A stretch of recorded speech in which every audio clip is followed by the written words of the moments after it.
May bago ng Papa sa Roma ang simbahang Katolika. Kaya pag may nakita ho kayong may mga umuusok-usok dyan na itim, ang dami mga nagpo-post kumbatsero. Nakikita ko may mga picture na may mga umuusok, mga chimney. Baka sunog na ho yan, ha? Hindi yan, tapos na. Meron na hong bagong Papa sa Roma. Siya ay si Pope Leo XIV o Cardinal Robert Francis Prevost na isang American Peruvian prelate.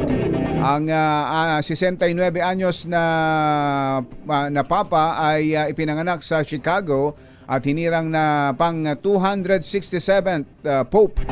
Alas 12:08 ng madaling araw, oras sa Pilipinas, o pasado alas 6 naman sa Vatican, na lumabas ang puting usok mula sa chimney ng Sistine Chapel na hudyat ng pagkahirang sa bagong Pope.